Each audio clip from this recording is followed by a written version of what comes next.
Whether you're clearing brush, blazing a trail, or harvesting crops, having a sharp machete is essential. Tom here at Sharpening Supplies, and we are going to take your machete from dull to sharp in just a few easy steps.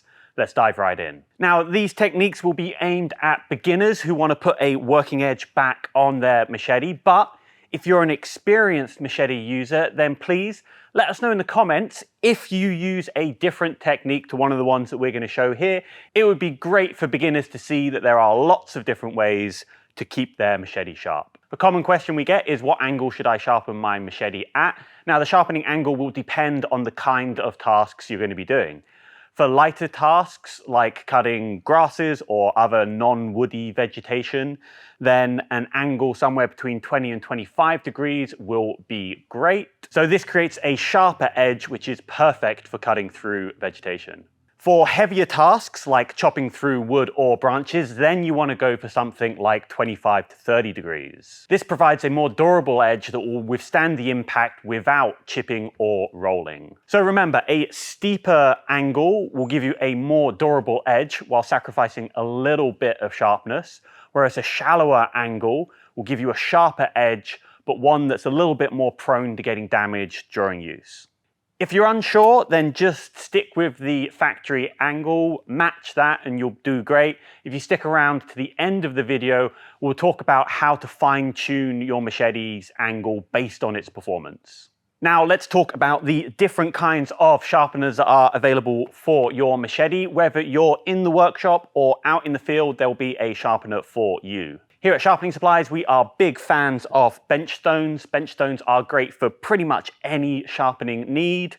Something like our 11.5-inch water stones or the DMT 11.5-inch diamond stones are great. These longer stones will allow you to sharpen more of the machete's edge with each pass. Just be aware, if you use a regular sized stone, then you might need to sharpen your machete's edge in sections. So electric sharpeners like the Worksharp Ken Onion Edition Mark II will speed up the sharpening process tremendously. Another great electric option would be the Tormek T4 Bushcraft, especially if you pair it with the extended universal support bar. Field sharpeners like the DMT Diafold or Worksharp's Guided Field Sharpener are great portable options. They'll allow you to hold the machete in place and move the sharpener over its edge, which for some people is a more convenient way of sharpening such a large tool. If you want to sharpen your tool in the workshop using that technique, then larger handheld sharpeners like the Norton Tradesman Stone or Lansky's Lawn and Garden Stone are also great handheld options. So let's get into the actual sharpening process. For this, I'm going to be using the DMT Diafold. It's a super portable sharpener, really easy to carry around with you when you are out and about with your machete. I think being able to improve the edge off your machete while you're out and about using it is a really core skill to have if you are going to use this kind of tool. Now, just as general best practice, I do recommend stopping and sharpening as soon as you think that the edge has started to dull. The quicker you get to your sharpening, the less time you're going to have to spend restoring that edge, and the sooner you'll be able to get back to doing the work that you were doing. So first, let's look at the way that we hold our machete. If you have an option to rest it against something, that can be a nice way of doing it. Otherwise, it's got such a long blade, you can quite comfortably grip the back of it and stay really safe. Depending on the length of your machete, you might be able to rest it in the crook of your elbow, but just try and find a position that is comfortable and safe. Since we're sharpening in the field, I would recommend matching the existing angle. It's going to be the quickest way to put a good edge back on your machete. You could speed up the sharpening process by increasing the angle, but like I mentioned earlier, over time that will decrease the cutting performance of your tool. So I'm going to take my DMT Diasharp, and what I like to do is I like to extend my finger along the back of it, and this helps me maintain a straight line from my elbow to the tip of the sharpener. This will give me a visual guide to make sure that I'm not moving my wrist around. If I lock my wrist in position, I've got a much better chance of maintaining a consistent angle along the edge. Holding the machete in this position, I can clearly see that I'm resting on the bevel at the correct angle, and I want to try and use the full length of the sharpener as I move along the blade. You can sharpen the machete in sections, or you can try and get the full edge in one go.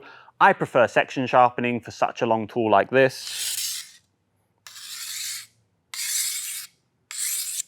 So lay the sharpener flat against the existing bevel. Try and use the full length of the abrasive as you sharpen. I'm not using a lot of pressure, and I'm moving at a speed that allows me to maintain a consistent angle. I also like to move my hand away from the edge rather than sharpening in towards the edge. I feel like that's a little bit safer. So after several passes, you want to check the other side for a burr. If your finger catches on some metal that's been pushed over from the sharpening, that's your burr. You want to be able to feel it along the full length of the bevel before you switch sides. When you switch sides, you're going to have the point of the machete pointing towards you, so you want to make sure that you're in a safe and comfortable position again. We want to try and use more or less the same amount of passes on this side as we did the other side, so that we're maintaining an even bevel.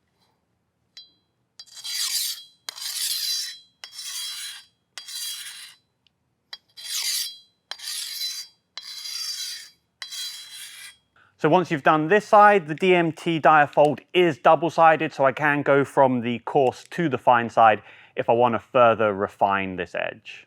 Now, depending on the kind of machete that you've got and the tasks that you're performing, you might not need a particularly refined edge, so you could start and finish with just the coarse grit. You could also go past the fine grit and continue working your way through grits. You could even strop your machete if you want a really refined edge on your tool. Now let's go over some common sharpening mistakes. The first would be to neglect those coarse grits. Fine grits, they remove metal really slowly. If you use a coarse grit, it's going to speed things up a lot. You might end up only needing to do a couple of passes with a coarse grit before you move to something finer. But like I said, machetes, they can work with just a coarse grit edge.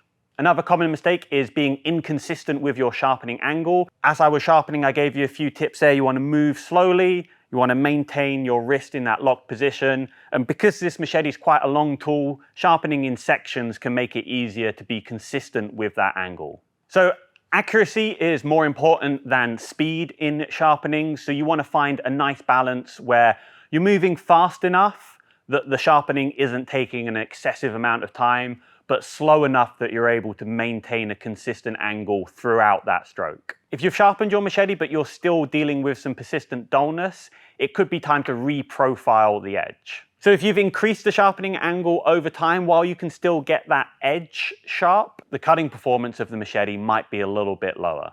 Alternatively, the dullness could be coming from rolling the edge when you use it, and that would be a sign that the sharpening angle is too low. So depending on what you think the problem is, you might need to reprofile the edge. If you do decide to reprofile the edge, I would recommend taking it back to something like a bench stone or an electric sharpener, just because that will help speed up the process. Hopefully we've given you all the skills you need to sharpen your machete. If you're in the market to buy a machete sharpener, then I'll leave links to all of these in the description below. If you found this video useful, then please give us a like. It really helps this video to reach other people who are trying to learn about sharpening. And if you're new to the channel, then subscribe so you don't miss out on future sharpening content.